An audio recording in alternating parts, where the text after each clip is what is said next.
Hey everybody, it's Terry here from Money Matters for Everybody. And today I wanted to talk to you about a recent experience that I had traveling for work.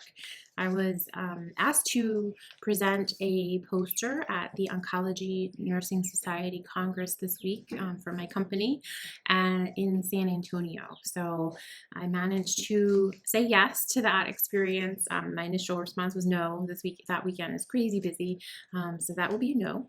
But after some time, I don't know if this is normal, but my initial response is sometimes no, and then once I said no, then I start kind of thinking about the reasons why. So next time, instead of saying no immediately, I'm just going to say, let me get back to you tomorrow and give it about 24 hours. That's a good lesson learned from that experience.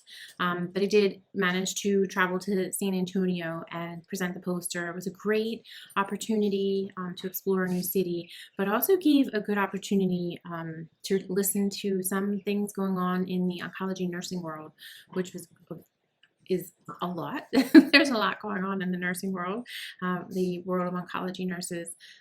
These people are the backbone to our system and are really just some incredible people working in the system.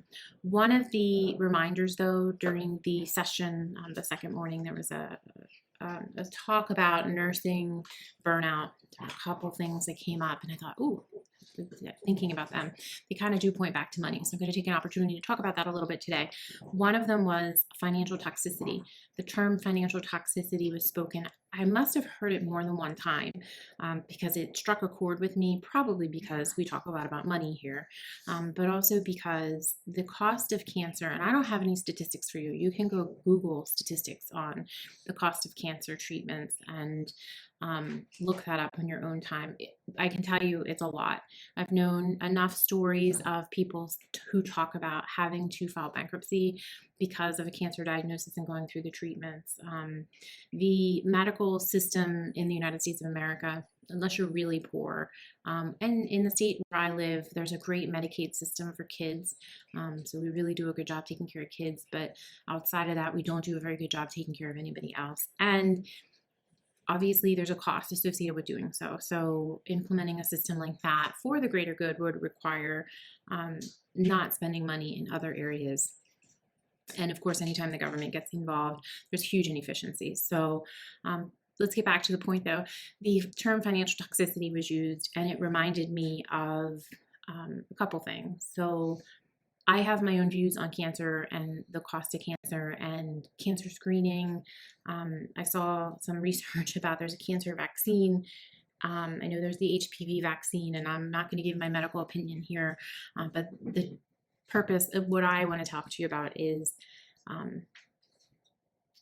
in our household, our family, we do everything that we can to set ourselves up for better health and wellness by trying to take care of our nutrition, making sure that we're eating as many whole foods, fruits, and vegetables as possible, trying to eliminate sugar, which is a huge, it is my Achilles heel.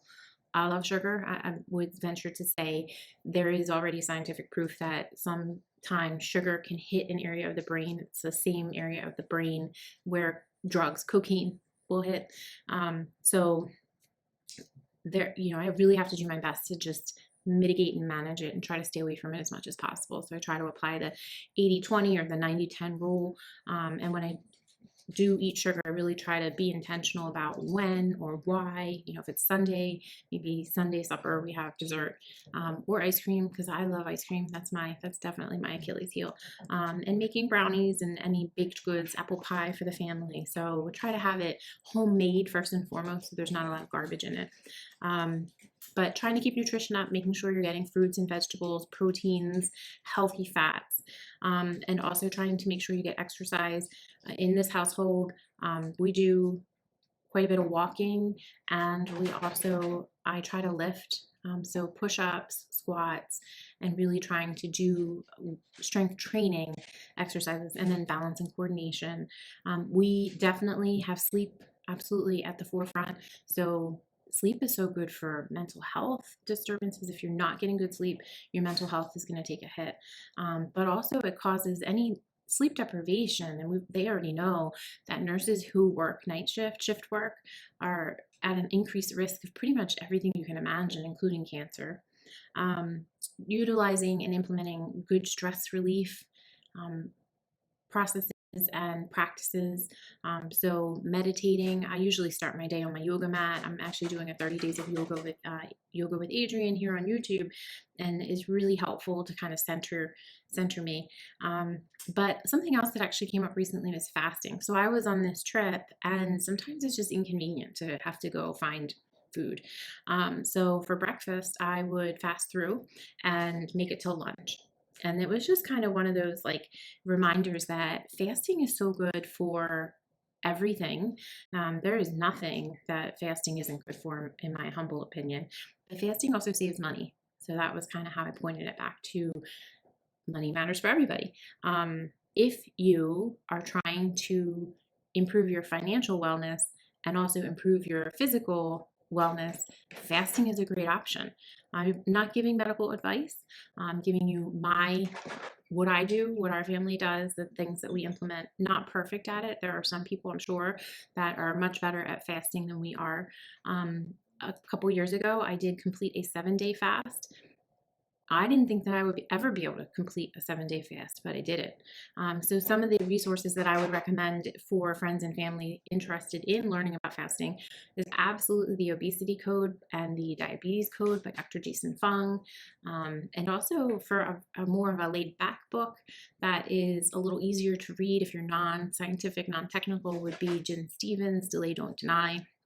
Super good, both books. But there's so many benefits to intermittent fasting and just fasting in general. Fasting is as old as the Bible. And actually, I personally believe there's instruction in the Bible that tells us that there are periods that we should feast and there are periods that we should fast.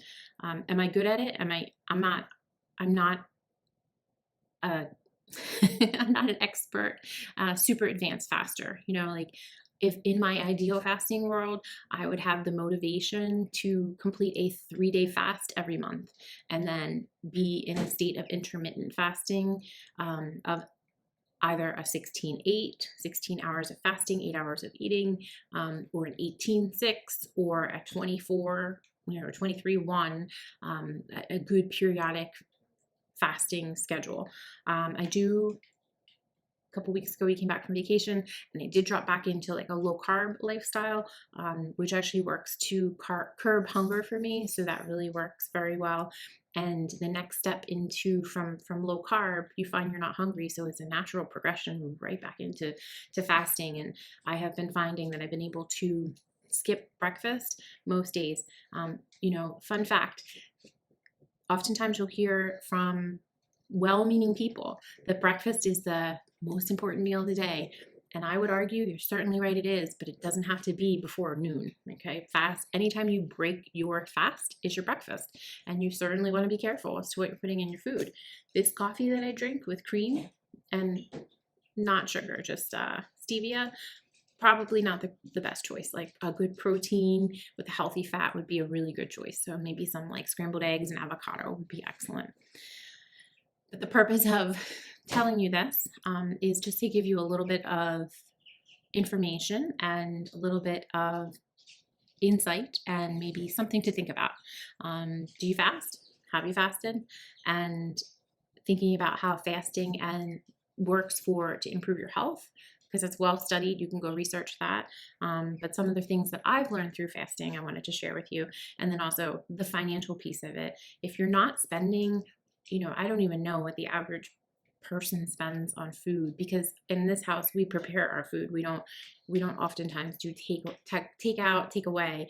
We will sit down, we will create our meal from scratch most nights and go ahead and serve that and then clean up. And that whole process, just think about dinner.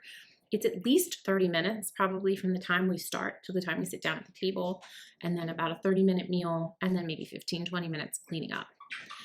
So if you're not doing that 3 times a day, breakfast is probably quicker, like, making an omelet or something would probably take you 5 to 10 minutes. Making a sandwich at lunch, the same. And then, but still takes you like 15 minutes, unless you're eating really fast, which you shouldn't be, to actually sit down and enjoy your meal and then clean up after yourself. So I'm going to say it's like 20 to 30 minutes per meal minimum. So if you cut out breakfast and lunch, you've saved yourself 40 to 60 minutes a day, and you accumulate that over time. You found time in your day for something else. What do you like to do? I know for me personally, 20 to 30 minutes or 40 to 60 minutes a day, I'm going to read, I'm going to be out in the garden, I'm going to be maybe going for a walk or finding other things to do. So it's just some food for thought. But then you're also saving money. Sort of. No, you are saving money. One of the things that we found when we try to intermittent fast, you're trying to be more intentional about the quality of the food that you're eating. So you're going to find that we support a local farmer. That meat that we get from them is grass-fed, regenerative farming. So it's a little pricier than you're going to see at the supermarket. But I can tell you where it comes from. I can tell you what vaccines they don't get. I can tell you what's in my food. And the beef that you get from a grass-fed cow is much more tender than the beef that you get from a conventional cow. So I'm going to argue that the money that I put out in that beef is probably going to be less money paid later on diseases of chronic health issues. So, and that's the other point, the financial toxicity. So we try to do everything that we can in this house to try to eliminate those diseases. So try to eliminate mental health diseases through diet and food and rest and exercise. And then I believe that the steps that we take to avoid those diseases are also going to be the same steps that are going to help give us an edge to try to avoid cancer. Now, at a certain point, cancer in and of itself is, as you age, you're at an increased risk of cancer. That's a natural progression. I can't tell you why kids get cancer, unfortunately. We live in a broken world, and that's all I got for you on that one. There can be environmental causes, there can be genetic causes at play, but generally speaking, cancers are a chronic disease of age. And when my dad was sick last year in the hospital, he was having difficulty breathing. He was having pain before that, not related to the breathing. But that probably did wind up slowing him down. And at a certain point, he was 86. And I said, you might have cancer. It's possible that you have cancer. Like, you're 86. Your risk of cancer goes up every year you celebrate a birthday. But what are you going to do about it? Are you at 86? Are you going to go get radiation and chemotherapy and feel like crap and live the next couple years like at a 10 or 20% quality of life? Is that what you really want? And the ultimate answer was no, thankfully. And I think that that's ultimately what my take is as well, that I'm going to give myself and my family the best shot at a life that is healthy, with healthy habits, and that implements nutrition, exercise, sleep, good sleep, stress relief, and that intermittent fasting. Kids should not fast. I'm going to say that right off the bat, but I'm certainly going to have it instilled in my children that at a certain age, you're going to have to look a little bit closer and tune in your nutrition, and also implement some intermittent fasting strategies so that your body can perform a cellular cleanse. There's a lot of cleanses out there that people want to sell you, but the best cleanse that you can do for your health and wellness is intermittent and extended fasting. And guess what? It's free. So that's all I wanted to really talk to you about today. It's just a little bit of a reminder that, and a little bit of motivation perhaps, that to look into, if you've never fasted before, have a look at it. Study it, maybe study it in the Bible. Also study it from people like Dr. Jason Fung, who is a medical doctor trained in nephrology. So study the kidneys of all things, and his scientific evidence. There's other people that are subject matter experts on intermittent fasting. I think Dr. Eric Berg talks about it, and I'm forgetting the one.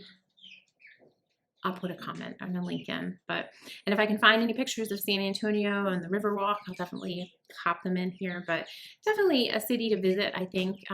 If you have Texas on your list, like maybe kind of a one-day breeze through the city to visit, and not a direct flight from where I live. So I don't know that I would do that again. There were several flight delays along the way, both to and from.